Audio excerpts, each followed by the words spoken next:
Welcome back to the second chapter of Unit 1, that is Elements of Set Theory. And we are basically will be talking about sets in this chapter, which is something that I'm sure you must have already learned before. Okay, so why do we study set theory is because finally whenever we are dealing with any process or anything that we usually do, it always boils down to studying a set of objects. We always deal with a collection of objects, and these objects might have some characteristics common within them, or they must be having some relation within themselves. So like in case you are talking about some numbers, if you are working with some numbers, these numbers basically come from a bigger set of all numbers. Okay? And we always want to study something based on these objects or numbers which we have at hand. So it is some set of objects that we always deal with, and anything that we usually do, whatever process that we usually talk about, it always has a set of objects as a reference point, or as a reference set that we are dealing with. Okay, so in order to study these sets, we must know how to study the properties of the objects, the objects inside this set, and so on.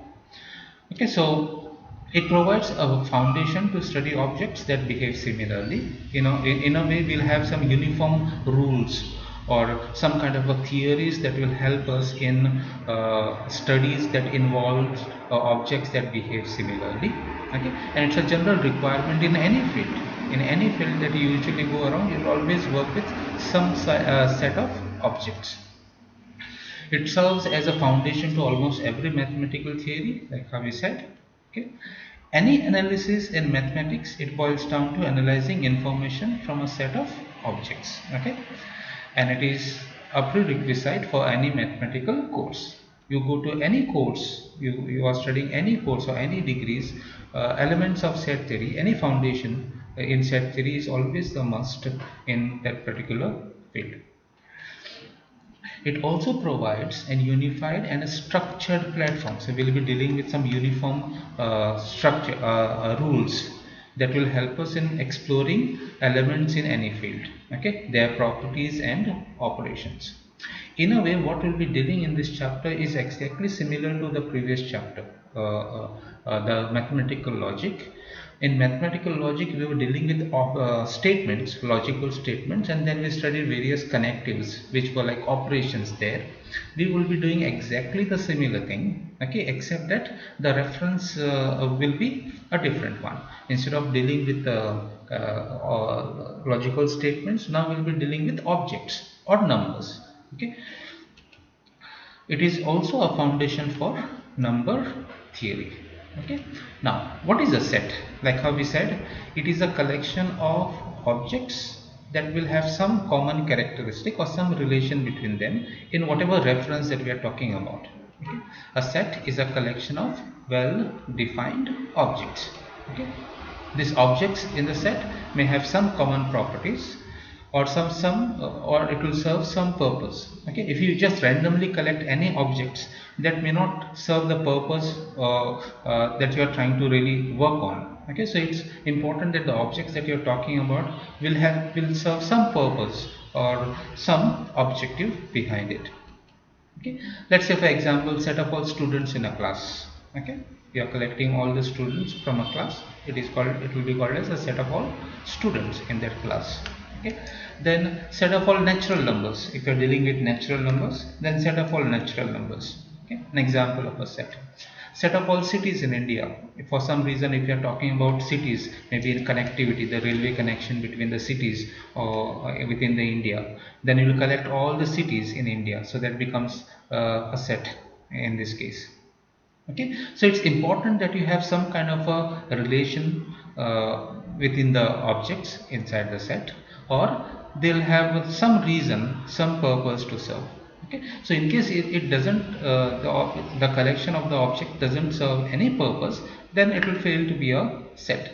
Let's say if you try to collect all the difficult problems in mathematics, unless it really serves a purpose, this will not qualify to be a set. Okay, the same way collection of all laptops in the institute, unless it really serves a purpose, it will again not qualify as a set. Okay, now a set, how we denote it is, a set is denoted by capital alphabets. Okay, so if I have to say a set X, I'll always write capital X. Okay, a set Y is always a capital alphabet Y. Okay, so if I have to write down a set containing first 5 natural numbers, okay, this is how you will write it. Okay, so you say a set A. Now because I am saying a set A is capital there. Okay, now when you are writing a set, okay, look at the brackets and that I am writing. Okay, these are specifically for sets. You cannot use any other notation of brackets for denoting sets. Okay, so if I have to say a set A, I'll write capital A, and a set A containing first 5 natural numbers, and then I'm writing 1, 2, 3, 4 and 5. Okay, and then I close the bracket. Okay, so this is how you will be writing denoting sets. Okay, a set X containing all the days in a week. So you are writing X, you are saying set X, so X is capital, and it is the set containing all the days in a week. So look at the brackets that have been used here. Brackets are this type.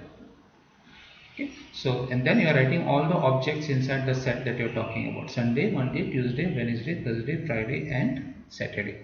Okay, the objects in the set are called as elements of the set. Like if you go back to this set here, set A, the objects inside this set are 1, 2, 3, 4 and 5. Okay, so these are called as objects of this set. And objects are denoted by small alphabets: small a, small b, small x, small y. So if I have to say X is an object from set A, it means X is an element of the set A. So if X is an element, you will say small x. And X is in A, in the set A, so you will say X is in set A, so you will say A capital. Okay, so if you have to say A is in A, the element A is in set A, you will say A is in set A. Okay, so when you are writing elements, small alphabets; when you are writing a set, capital alphabets. Okay, these notations you need to keep in mind. So if X is an element of X, so the notation that we follow is this. So to say that X is an element of the set X, this is the notation that we say is belongs to. This notation is for belongs to. So we say X belongs to X. Okay, or if I want to say Y belongs to A, I'll say Y belongs to A. Now Y is an element, that's why I'm writing it as small. This is the notation to belongs to. And A is a set, so I am writing capital A. So we say Y belongs to A, or Y is an element of A. X is an element of X. If X is not an element of X, this is the notation that we follow. So this is the notation to say that it does not belong to. So X does not belongs to X. That means X is not an element of X. So if I look at this set A containing 1, 3, 4, 6, 9 and 10. So these are the elements here. Okay. Now, is 3 an element of A? Yes, 3 is present here. So you'll say 3 belongs to A. Okay. So 3 is an element of A. Is 5 an element of A? Is 5 present here? No. So 5 is not an element of A. Is 8 present here? No, 8 is not present here. So 8 is also not an element of A. You'll say 8 is not an element of A, or 8 does not belong to A. Is 9 present here? Yes, 9 is present here. So 9 you will say is an element of A. Okay, so this is how you have to use these notations in saying whether an element is an element of a set or it is not. Okay, Some general notations that we need to remember while we are dealing with sets is when we say this n, capital N, it is used to represent set of all natural numbers. So what are natural numbers? 1, 2, 3, 4 and so on. Okay, so this is the notation that is followed for natural numbers. Set of all integers is denoted by this Z, capital Z. Some people also write it as like this. Okay, just to distinguish. So natural numbers is also written as like this. Okay, so you can use any of these notations. Z plus, okay, it is the set of all positive integers. Okay, so all the positive integers will be denoted by Z plus. So you'll say just a plus sign as a superscript. Set of all rational numbers is denoted by Q. Some people also write it as like this. Okay, there will be another line in between, something like this. Set of all rational numbers. What are rational numbers? All the numbers of the type m by n, where m and n are integers. Okay. Then Q plus, the same way, is Q plus is a set of all positive rational numbers. Okay, so these notations you need to keep in mind. R is the set of all real numbers. So you combine rational and irrational numbers together, what you will get is rational, all the real numbers. This is, some people also write it like this. Okay. So R plus accordingly set of all positive real numbers. So all positive real numbers are denoted by R plus, or it is this way also. Okay, so these are some notations that you will have to keep in mind while we go forward with this chapter. The same way, C is the set of all complex number. This is complex number is something that you don't deal with at this level, but there is something also called as complex numbers, which is denoted by C, or it is also denoted by C like this. Okay, so accordingly C plus you can it will be the notation for positive. Of course, there is nothing like a positive complex number as such, but then if you say R plus, and then same way if you say R minus, okay, R minus will be negative real number. The same way if I have to say Z minus or Z minus, negative integer, and so on. Now how do we represent a set? Okay, now suppose I want to write a set containing first 10 natural numbers. I want to write down a set A. So I want to write down a set A containing first 10 natural numbers. Now what I could do is, the way I have been doing so far, use these brackets and all the 10 natural numbers, 1, 2, 3, 4, 5, 6, 7, 8, 9 and 10, and I close the bracket. So this is one way of writing the set. Okay, set of first 10 natural numbers. So you are writing each and every element of this set separated by commas. This is an explicit form. Okay, this is how. So we'll write explicitly all the elements of the set separated by commas. Okay, so this is how it will look like. Now this is called as the roster form. So one way of representing a set is where you are writing all the elements of the set separated by commas, which is called as roster form. The other way is to write down implicitly. Instead of writing all the elements, you'll just say a set A, it is the collection of all x such that 1 less than or equal to x less than or equal to 10, where x is a natural number. So what you're doing here is, you are not writing explicitly all the numbers or the elements of the set.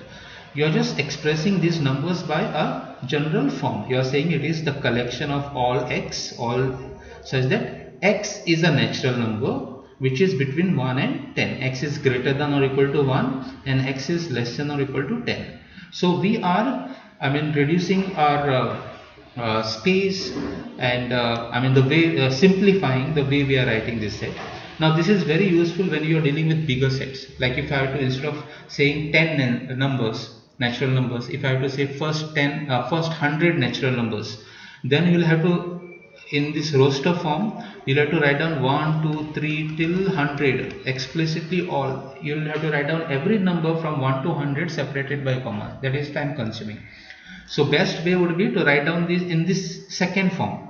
Okay. So the second form, you'll write it as, you'll say A is the collection of all x such that 1 less than or equal to x less than or equal to 100 and x is a natural number. You will close the bracket. So this is the implicit way. So instead of writing all the numbers from 1 to 100, you will just express them by a general form. This is called as the set builder form. While the previous one, explicit form, was called as the roster form, the second one is called as the set builder form. So two ways of representing a set. One is the roster form, that is explicit way, and the other one is the set builder form, which is the implicit way. Okay, so let's say for example I want to write down set of all multiples of 5. In roster form, what I'll do, all the multiples of 5 are 5, 10, 15, 20, 25. So you have to write down all the numbers. The same way we have 0, we have -5, -10. These are also all multiples of 5. So you have to write down, if you have to write down this in roster form, you'll end up writing infinite values, infinite numbers. So if you have to write down in set builder form, it will be easier. You'll just say A is the collection of all x such that x is equal to 5 times k, where k is an integer. So k is any integer. Integers we know is from, so for integer 0, 1, 2, 3 and so on, -1, -2 and so on, these are all integers. So if k is 0, then x will take value 0. If k is 1, x will be equal to 5. If k is 2, x will be equal to 10 and so on. So instead of writing this in roster form, it is easier to write down in set builder form. Okay, because you are expressing all the elements by a general form. Okay, so this is how you have to represent a set. Thank you.